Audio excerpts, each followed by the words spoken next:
Marquise came back, and I felt wrote a very good newsletter over the weekend. So definitely have when you get a chance, start with that to get prepared for the week that is coming up at us. And as you can see, over time, you certainly do see some separation. And where do you got the three highest rated sectors to tackle right now? Finance, energy, and industrials, followed by basic materials, communication, and the concerning sectors, obviously utilities, real estate, staples. These have been out of favor for quite a while now, right? And so these have been out of favor. The concerning sectors are really kind of discretionary and technology right now. And that's kind of where, and again, those are two of the biggest leaders over the last 10 years. And so the growth concerns there, obviously that's where it's going to be attached to. The things that went up the most, if you have growth concerns, that's the ones that get impacted a little bit more. And so obviously you have seen some separation in the price performance, the trend in the quality of price performance regarding technology discretionary, specifically against some of the other sectors out there. Now let's take a look very quickly at some of the technical analysis behind the sectors. And let's first start with the S&P. We talked about it already from a technical perspective. The snapback we had in terms of price recovery last week was very impressive. But to understand our ranking this week, I do think it does some justice to look at what we did last week. Last week, we did not downgrade the S&P 500. I talked about this last Monday. Gino talked about in the newsletter last week. We did not downgrade it specifically because of the intraday analysis on Friday was very strong in my opinion. And it was mixed, guys. There were coaches that wanted to downgrade. There were coaches that didn't. It was mixed. It was a very, it was an awesome conversation, but it was a very detailed conversation on multiple time frames. We looked at the individual components. We broke down the sectors, and we came to the conclusion that the market was showing its hand on Friday, and the week that was before, very concerning, obviously. But you had this double bottom. You were breaking out of resistance on the intraday on Friday, and so that kind of won the argument that the market was showing its hand coming into the weekend, and so we did maintain that ranking at 30. And then the week that we had, S&P up 3.5%, firing off the lows, NASDAQ firing off the lows, coming into resistance, the Dow Jones and the Russell 2000 breaking out, industrials catching fire, right? Catching fire, but tackle catching Caterpillar and Deere before that. And so you had a lot of positive things happen. Excuse me. You had a lot of positive things happening last week, but again, we only felt it was appropriate for a 5-point upgrade in the S&P 500 itself. And so we went up to that 25-yard marker. Once again, the reasons are very simple. You were fighting against resistance. You love the snapback, and now you're hesitating coming into a breakout. If the S&P breaks out again, you step up the ladder. You step up the stairs, you go to the 20-yard mark. And so we were just a little bit, we loved the price movement last week, a little bit overextended coming into that potential breakout in the S&P, 5-point upgrade into that 25-yard marker. Now, with that being the barometer, now let's take a look at some of your sectors that are ranked in front of the S&P that we have a little bit of a slightly higher bullish stance to, and some of those sectors that have some concern to them. Now, in the three sectors, coming again, once again, excuse me, I got something in my throat there. But in the three sectors that are ranked our highest, they're financial, energy, and industrial right now. When you're looking at the financial, the energy, and the industrial charts right now, they're all fairly similar. You got momentum into trends. And so when you're looking at energy, you have momentum in your trend. And so momentum is increasing against the backdrop of this momentum. It's very easy to see. Energy would be the highest rated sector based on that momentum we're seeing.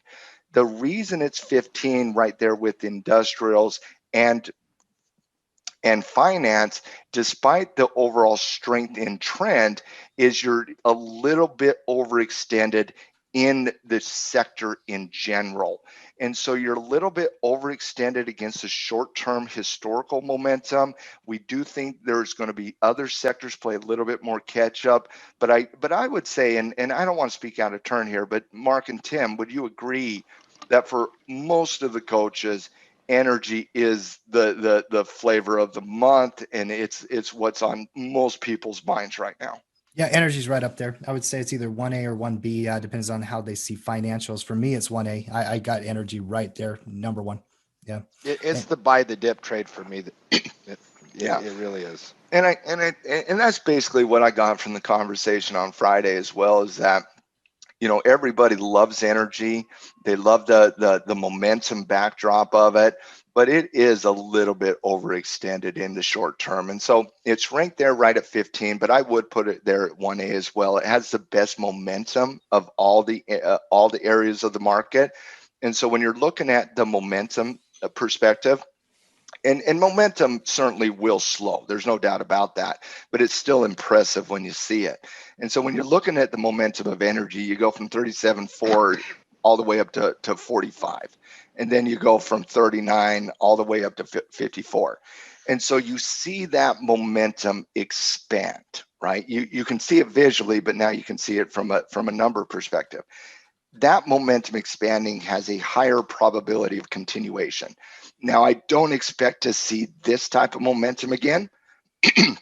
I expect to see this type of momentum again, but it does increase the probability of that continuing. And so when you're looking at energy specifically, what we kind of like here, now again, we didn't see this day, right? We weren't looking at this day. We were looking at this day.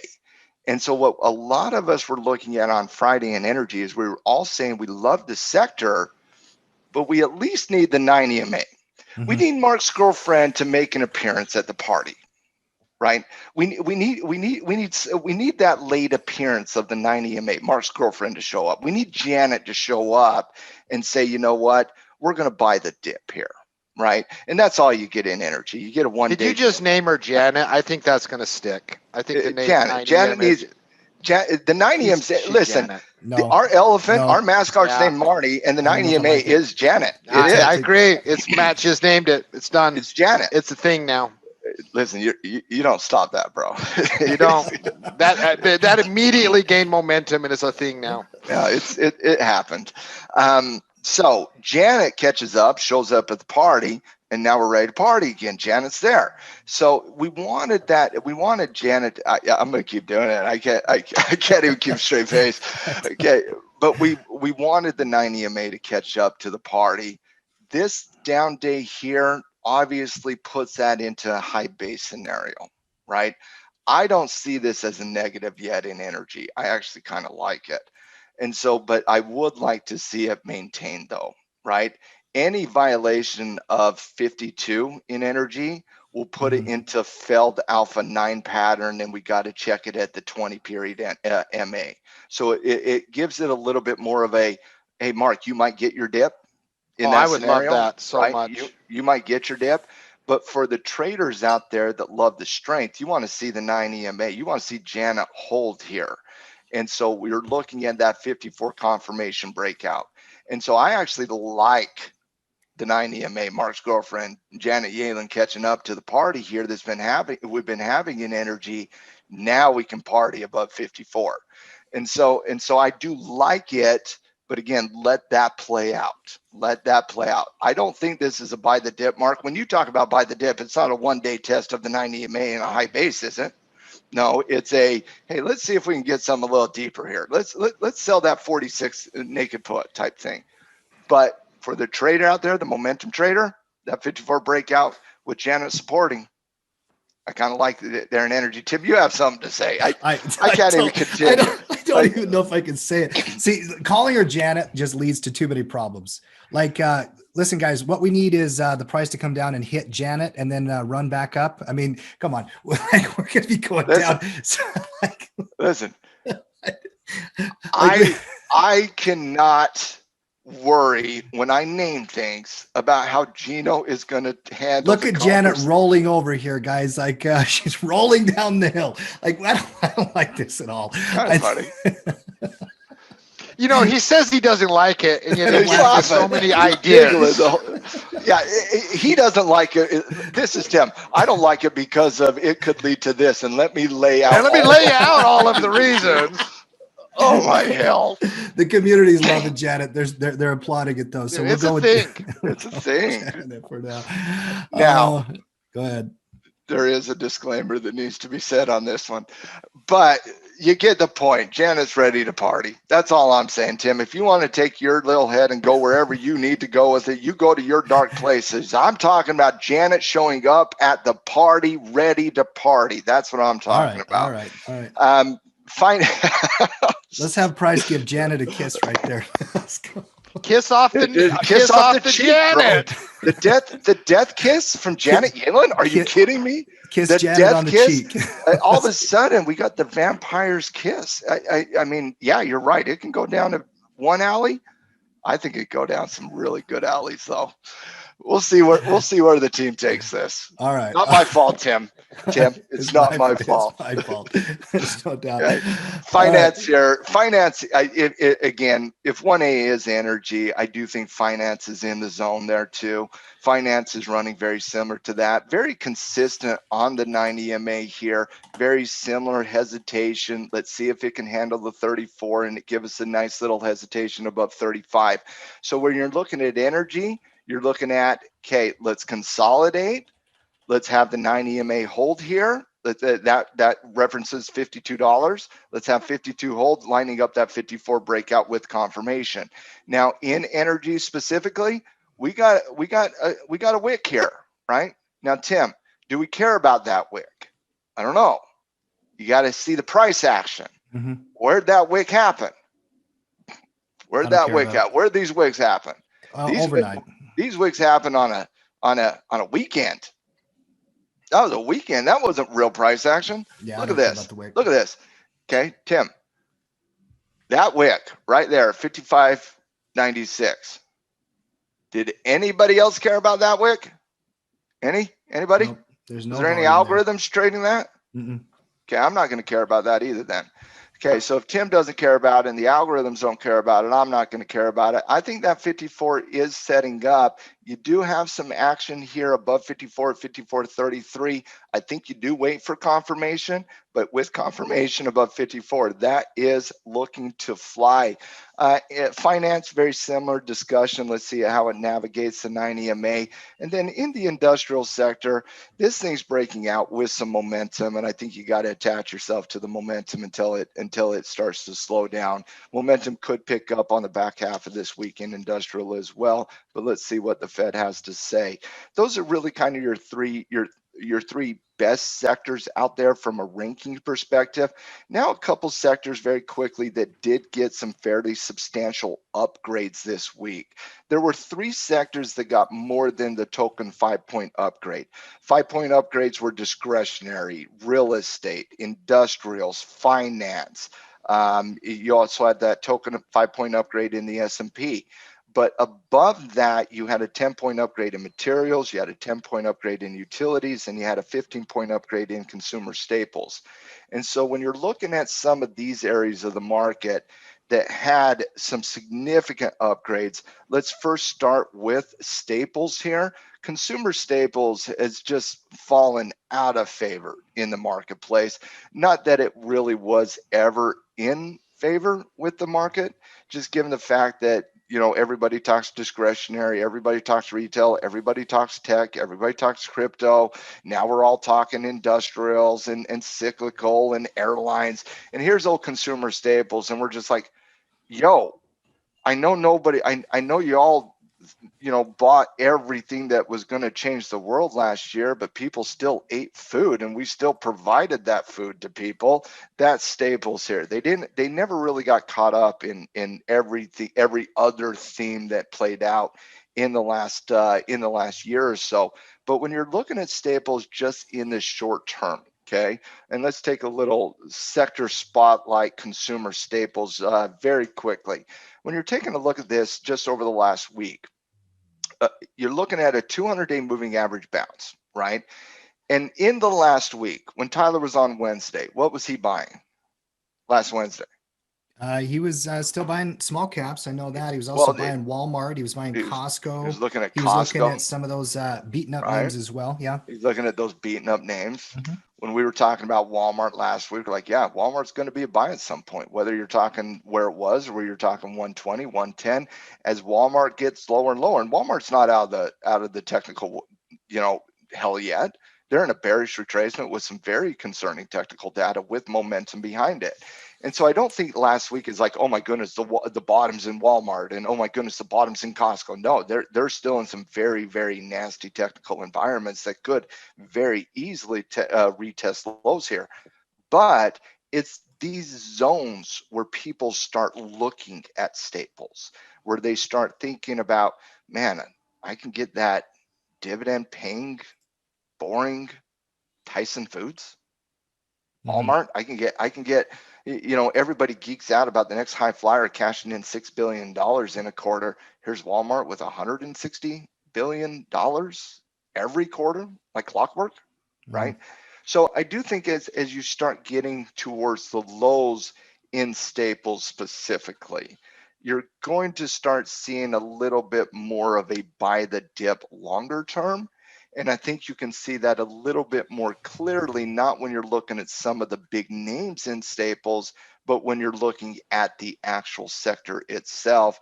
And over the last 6 months, not really doing anything here, but you gotta love this short-term downtrend. This is not a painful downtrend. We're talking 68 to 64 here over a 2.5 month time period.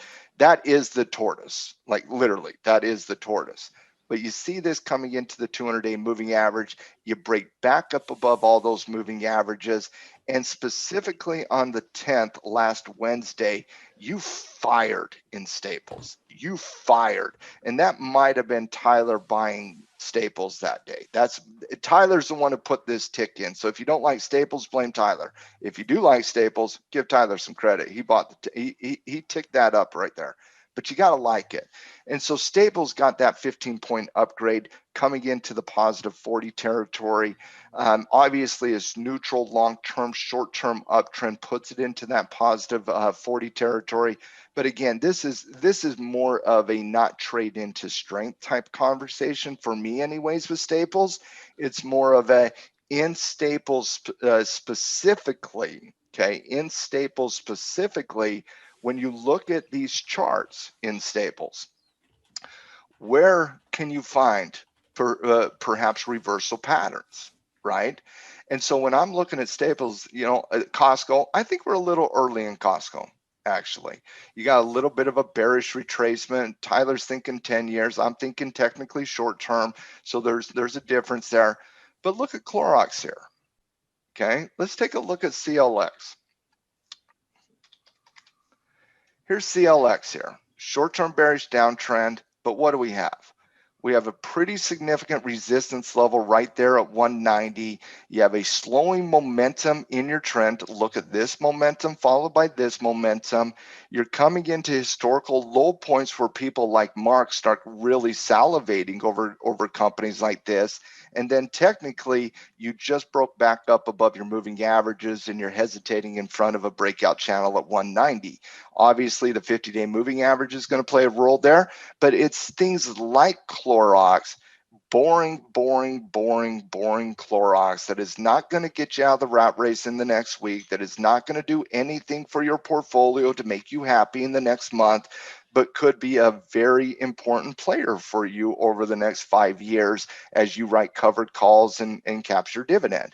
And so it's, and again, I'm not saying Clorox, I'm just giving an example of Clorox, but as Staples is coming into that 200-day moving average, I do think it should spark the curiosity in this area of the market that has obviously been out of favor with market participants for the last 6 months, but is chock full of what people would call value, what individuals like Buffett started buying 2 weeks ago. And Mhm. so I think what we're seeing in this sector itself, no, this is not chock full of names you trade. It's chock full of names you invest in and you capture dividend and you write covered calls against. But it's also at the lows where you start looking at those companies and not at the highs. And you trade a breakout in tech at the highs. You invest in Clorox at the lows. Yep. And so it's going to be interesting. But again, just using Clorox as an example, it's not my cup of tea, but using it as an example of something that you would be looking at staples and then looking at the components in staples to find something technically that is giving you one of those more of a traditional reversal pattern, unlike what we're seeing in, say, Walmart, which would be more of a bearish retracement, or Costco, which would be more of a bearish retracement as well. Mhm. Well, and then the long-term analysis is really where it comes in with staples, right? Dividend analysis, like you're talking about with these different companies, and trying to pick the bottom. That's really difficult to do in any Guys, sector. it will But make your world view much cleaner, better, more efficient if you don't have to worry about everything you invest in every day. yeah, you need some of that. You got to have some of that in your portfolio, quite Guys, frankly. in Yes. a very scary situation for new market participants over the last few months, staples went from 64 to 68 to 64 back up to 66. It's the epitome of boring. Thank you, babe. Yeah. There's nothing wrong with some boring. I think boring is a very Yeah. important part of any portfolio design. I love the sector roundup. I know we also got a token upgrade in real estate utilities, but they're still back down there in neutrality. Yeah, I mean, token upgrade, but you did fire off very similar to staples. Mm-hmm. You know, unlike what you have been seeing in utilities, this is some firing action, guys. Utilities doesn't do this very often. This is what utilities does. It's the most boring sector, maybe real estate, but I would say utilities. Mm-hmm. Well, we do have the PCG example in utilities, but then we got other Simon Property. Now it's about both equal boring. But you do have some firing action here, no doubt about that. I'd be looking at the lows on if you don't have a boring utility company that you're already dividend cash flowing on, I'd be looking at a dividend paying utility company right now for a portfolio. Or even a REIT potentially. Yeah. Either one. You can find one of those too. Guys, there's nothing wrong having some boring that you don't have to worry about in a portfolio. Yeah. A little sexy, a little boring, a little everything. That's portfolio design. You know, you got to have all of those different components to really get it balanced. So love the analysis there, Maddie. Great job on the sectors. Those are sectors today, though. Every Monday. Tim, I'll tell you, we did have one of the most boring scouting report meetings regarding the precious metals, though. Like our rankings last week: gold -30, this week -30, silver last week 50, this week 50, palladium 25, this week 25. The only Bitcoin got a token 5-point upgrade, and then India decided to ban it. And so boring space in commodities last week.